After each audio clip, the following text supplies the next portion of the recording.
Hello everybody and welcome back to the 90 plus, the number one football show. Manchester United. Let's analyze Manchester United versus Tottenham in El Sacico. This one, either manager hapa hivi, those both managers are under pressure. They need to deliver. I think Ange anasa kuna semekanga wakicheza na big teams anashindwa kudeliver. The same with Ten Hag.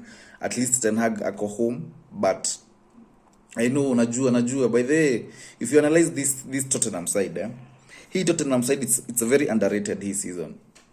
Haijaanza poa, but I feel nimeona game zao kadhaa, but I just see, ukiangalia stats they do lie a lot. They do lie a lot because unaweza hata si stats, yani ukaona ati Tottenham iko na 7 points, the same as Manchester United, but ukiangalia venye wanacheza, it's very wako up above Manchester United. That's clear and true. Hiyo ni the fact. So I feel like ni team iko very underrated. I feel that ni team inafaa kuwa na same points na Arsenal, because nimeangalia the game ya kwanza opening fixture against Leicester. They drew against Leicester, and it was hiyo ni game waliko washinde. They created a lot of chances, wakashindwa ku finish them off. It's a team that creates a lot of chances na wanashindwa. Tuseme tu walishindwa ku kill the game. Wanacheza poa, they dominated the game against Newcastle. I don't see, nilikuwa na watch your game. I think they didn't deserve to lose the game. They played well, they created chances. The only thing ni ati they are not getting the goals. Kuna team Tottenham itashika. I hope it's not Manchester United, but it can be Manchester United. Kuna team Tottenham itashika na itawapiga kama 5-0. Itawadhalalisha mbaya sana, and I hope it's not on Sunday. But nina feel too, hizo ni 2 games yenye wali collect only 1 point in 6, which I feel like ingepata zote 6 out of 6 kwa hizo points. They are playing a very good football. Huwezi compare na Manchester United. So na tukiangalia stats zao, watch tusikie Tottenham. They are second in the league for shots after Man City. Stats, they are second in the league for shots after Man City. Wame piga shots mingi kwa opponent ball, kwa opposition. Man City tu ndo iko juu in the Premier League. They are first in the league for crosses. First in the league for crosses. They are first in the league for one-on-one take-ons. They are first in the league for corners. They are second in the league for touches in the opposition box. What does that tell you? Ni team unaona, kila ile stats zote ziko hapo, wako first ama second. And ingine ni, they have conceded less shots. They've conceded less shots. Ni Man City too. I think they are second in conceding less shots in the Premier League. So it's only Manchester City when you wame concede less than Tottenham in the Premier League. So ni team wese Martin inacheza vibaya. It's just that naweza sema they are a bit unlucky. And going into this game as a Manchester United fan, naangalia hivi nauliza Ten Hag, how will Ten Hag line up in this game? For me, wacha tu niseme, it's not about how he will line up. I think one thing about those stats tumesoma ni ati Tottenham create a lot of chances, and Manchester United, looking at game ya Southampton, game ya Crystal Palace, I think we've considered less chances hizo games mbili. But I know when we consider chance, tunaweza kuwa tunacheza game poa sana, we are conceding less chances, but when wamepata moja, they might score in that one chance yenye wamepata. Like, we don't know how to defend. Like, wakishapata chance, Eze alitubakisha against Crystal Palace. I think Eze alipoteza like some few good opportunities za like cutback nini, zinge kill off hiyo game 1-0 ama 2-0 hata.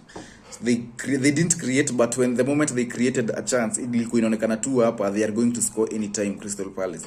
So, and hii game inafanya niko down ile mbaya because of drawing to FC20. Hata sijui mbona nilikuwa na hope ati kwa hiyo game, because nilikuwa naona, I think against Crystal Palace tukashinda Soton 3-0, tukapiga Barnsley 7-0, Crystal Palace tukaenda draw 0-0, but we played good football. Then FC20 nilikuwa najiambia hapa we'll score more than 2-3 goals zenye nitakuwa like comfortable nazo. But sad nikaanza juzi nikaanza kujiambia after drawing 1-1, nikaanza kusema mbona na trust team hii Manchester United. I've watched it for some few years ago, some few years hivi consistently ile umewatch. But na one thing najua ni ati you can't trust this set of team. Wezi trust, you don't know what to get, you don't know what to get in any, yani ujui kenye utapata kwa different games. Unaweza enda kwa game kama ya Tottenham mpate tumeshinda, then tupatwe draw na Southampton.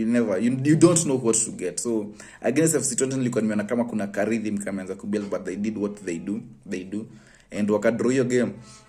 Next game Tottenham, and one thing about nauliza Erik ten Hag, how will you line up? Because itakuwa very important on how you line up. Tottenham is a team that create a lot of chances, one thing, and nataka kuona like your midfield, midfield yako nataka kuona they have by the way they create a lot of chances, they have the ball a lot kwa zile games zenye wamecheza. Ukiangalia averagely they have a 60% possession in all the 7 games zenye wamecheza in the Premier League, in the 7 games in all competition, but ukiangalia averagely wako na hiyo 60% possession. Now how do Erik ten Hag line up in kwa hii game? I know anaweza angalia hivi aseme ati wanaanzanga na midfield ya hadi Bissouma siku hizi ans Bentancur, Maddison as an 8 and Kulusevski ni anacheza as a 10. But ukiangalia hii game, because they have a lot of possession, they create a lot of chances. One thing, we need to have a strong midfield. Erik ten Hag, we need to go kwa hii game na midfield strong. Nataka kuona Agatel hii game ama Casemiro, one of them has to play in this game.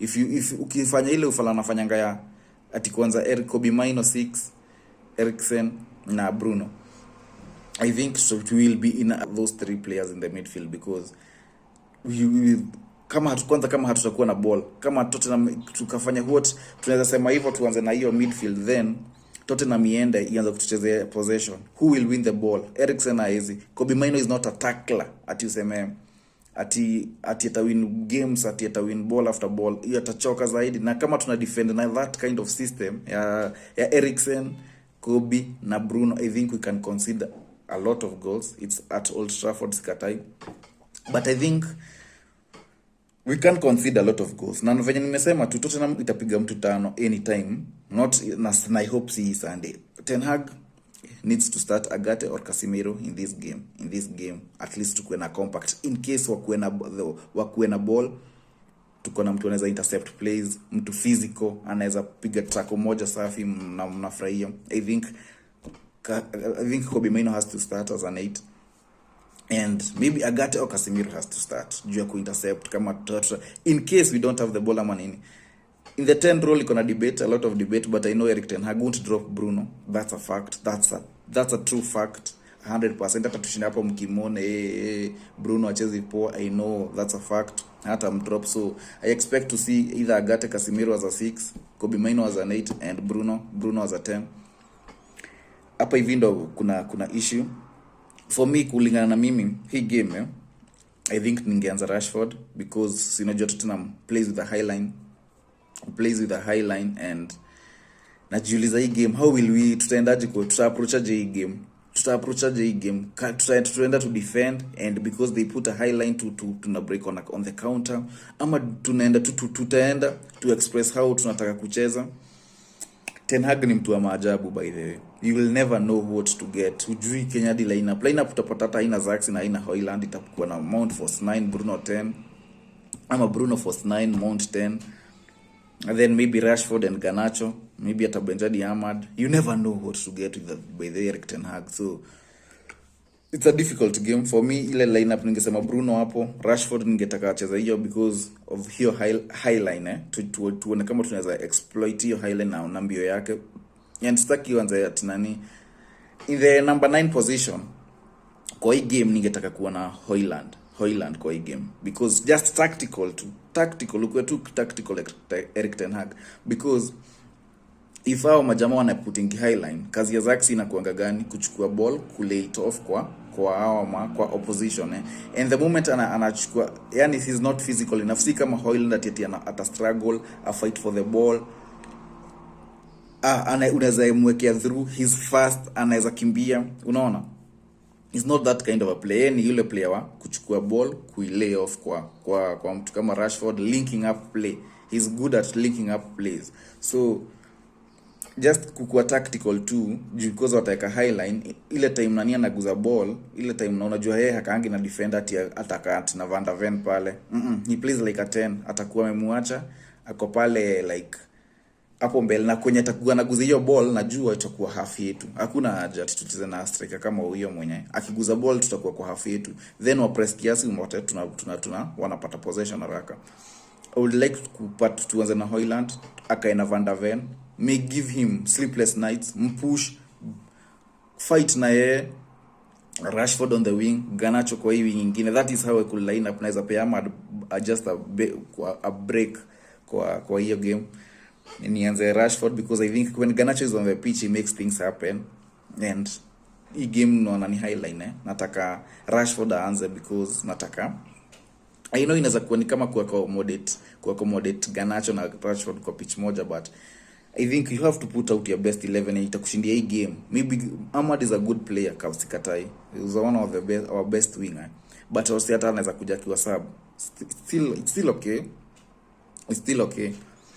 So for me that is my first 11 yenye ningepeana, and I hope Erik ten Hag hata to mess kwa hii game. It's a must win for him. I think if he loses this one, I think kutakuwa na a lot of pressure. Itabidi apige Aston Villa away and Porto away. So itakuwa it's a tough time for Erik ten Hag, but sijui venye anafanyanga, he always manages kuruka kwa hizi mitego. Let's see, let's hope we will win on Sunday, and my final prediction itakuwa 2-0 Manchester United. 2-0 Manchester United. Thank you for watching. Remember to subscribe, share. Thank you for watching.